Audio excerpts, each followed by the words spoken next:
నొప్పించాల్సిన అవసరం లేదు. ఇది ఒక భ్రమ. ఏంటా భ్రమ అంటే, వద్దు అని చెప్తే అవతలోడు నొచ్చుకుంటాడండి. ఏం నొచ్చుకోడు.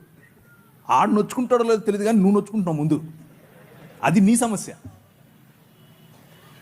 ఆనెస్టీ అంటే ఉన్నది ఉన్నట్లుగా నిజాయితీగా ప్రజల ముందు నిన్ను నువ్వు కనబరుచుకోవటం తప్పు కాదు, అది మంచిది. ప్రజలు అప్రిషియేట్ చేస్తారు.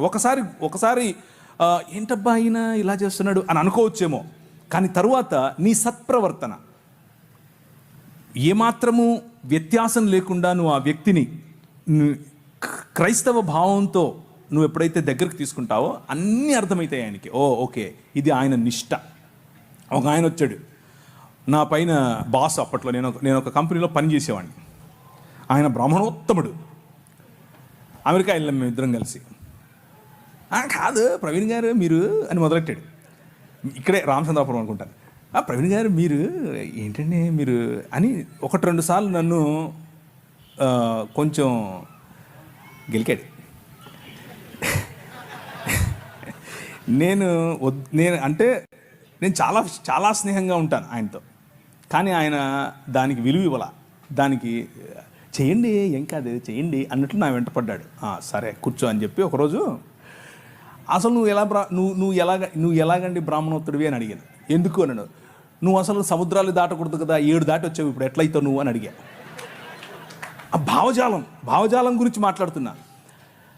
నేంటండి నేను ఇచ్చింది తినడానికి ఇన్ని క్వశ్చన్లు ఎత్తనావు అన్నాడు. అలా కాదండి, మీరు ఇచ్చింది ఊరికే తీసేసుకోవటం కాదు, అసలు ఏంటి దాని వెనక ఉంది అని అడిగితే మీరు నాకు ఇది చెప్పారు, మరి మీరు చెప్తున్నది పాటించట్లేదు కదా అని అడిగాను. లేదండి మరి మేము చాలా స్వచ్ఛమైన ఇది అది అని ఏదో చెప్పాడు.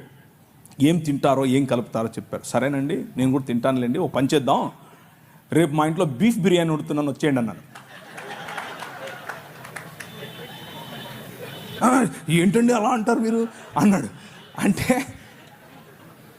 భోజనం అండి బాబు, మేము తినే భోజనం భలే ఉంటుంది, ముక్క తగిలితే సూపరు అన్నాను.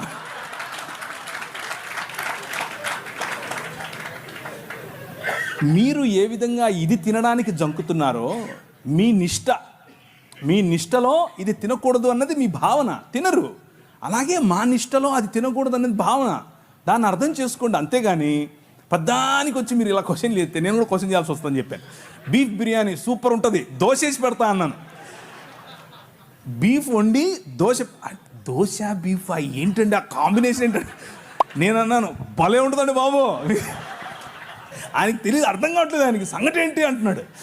అంటే కడపకు రండి ఒకసారి, బీఫ్ వేసుకుని సంగటి వండుకుని దాంట్లో నెయ్యి పోసి తింటే సబ్బా సూపర్. ఆయన తట్టుకోలేక చెవులు మూసుకెళ్ళిపోయాడు. టచ్లోనే ఉన్నాడు, ఇంకా ఫ్రెండే, కానీ అర్థం చేసుకున్నాడు.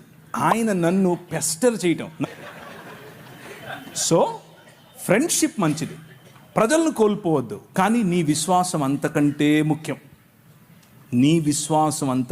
ముఖ్యం. నువ్వు రోడ్డు మీద నిలబడి సువార్త చెప్పటం ఎంత ముఖ్యమో, నీ ఫ్రెండ్ దగ్గర నిలబడుకొని నేను క్రీస్తును మాత్రమే అనుసరిస్తాను అని చెప్పటం అంతే ముఖ్యం. నువ్వు వాడిచ్చిందల్లా తీసుకొని తింటే నువ్వు అది చెప్పటం లేదని అర్థం, నీ సాక్ష్యం లేదని అర్థం. సో ఒకరిని గెలవటం కోసం అబద్ధం చెప్పక్కర్లేదు, సత్యం చెబుతూనే గెలవచ్చు. ఆ ప్రయత్నం చేయండి.